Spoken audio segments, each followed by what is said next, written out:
राधे राधे।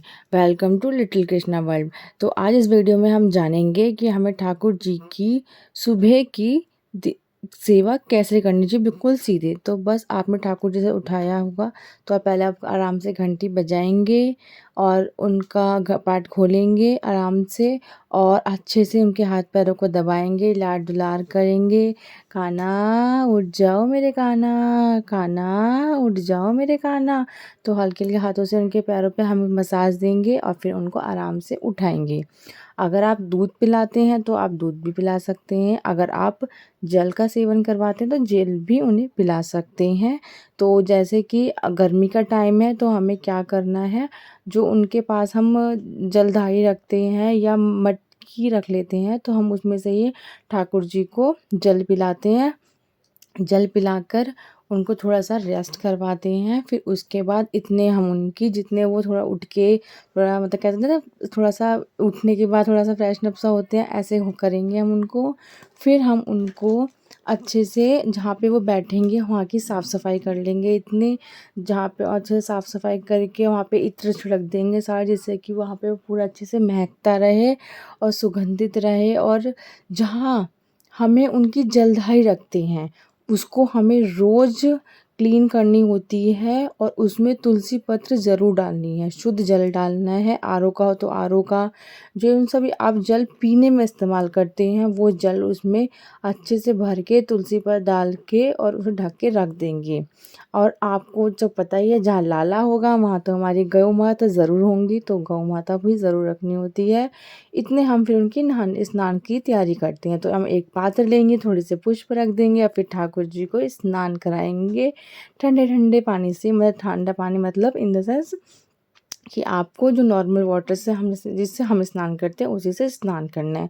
और हाँ, जो हम ठाकुर जी को जल का सेवन कराते हैं बाद में जो बन रह जाता है उसको प्रसादी रूप में हम खुद ग्रहण कर सकते हैं।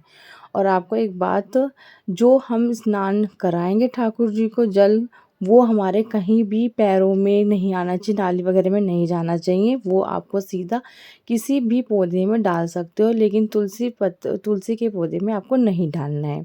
तो फिर मुलायम से कपड़े से उनको अच्छे से पोंछना है, बिल्कुल नॉर्मल हाथों से। फिर हम इत्र की मालिश करेंगे। आप कोई सा भी ले सकते हो, खस का, मोगरे का, गुलाब का, जो सा भी ठंडा इत्र आप ले सकते हो। और आराम से बिल्कुल कोमल हाथों से आप उनकी इत्र की मालिश करेंगे।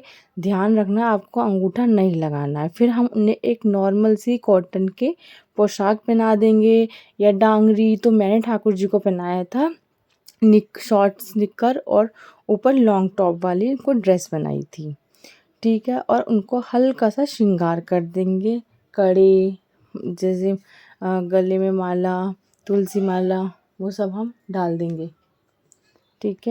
उनको अच्छे से हम माला पहना देंगे और सुंदर सा श्रृंगार कर देंगे। आपको तो पता है इतनी गर्मी पड़ रही है, भीषण वाली गर्मी, तो उसमें आपको उनका बहुत ध्यान रखना है। सुबह उनको चंदन से स्नान करा देना है। चंदन का मैं आपको बताना भूल गई थी पीछे वाली वीडियो में कि चंदन से स्नान कराएंगे उनको। और आप मुकुट लगाना चाहते हो तो आप मुकुट भी लगा सकते हो, केश पहना सकते हो उनको। और उनकी प्यारी मधुर वाली बांसुरी ज़रूर रखनी है आपको। और आपको उनकी फिर हम उनकी आरती करेंगे अच्छे से।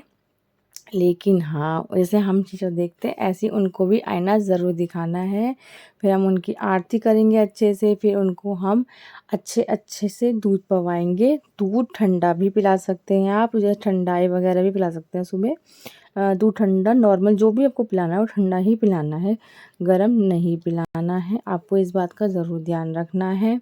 उनके आसपास गर्मी का वातावरण ना रहे, इसलिए आप छोटा सा कूलर, फैन कुछ भी अच्छे से लगवा सकते हैं, ये लगा सकते हैं। अगर आप वहाँ पे व्यवस्था है कूलर पंखे की तो आप लगा सकते हैं, नहीं तो नॉर्मल कमरे में तो पंखा होता ही है। लेकिन आपको इस बात का ज़रूर ध्यान रखना है कि वहाँ गर्मी में ना बैठे वो, बस। तो हम उन्हें दूध पिलाएंगे अच्छे से। याद रखो जो भी भोग लगाएंगे उसमें तुलसी पत्र ज़रूर होना चाहिए। जो इस टाइम सीज़न के फल चल रहे हैं वो का भोग लगाएंगे। वीडियो अच्छी लगे तो लाइक सब्सक्राइब ज़रूर करें। राधे राधे।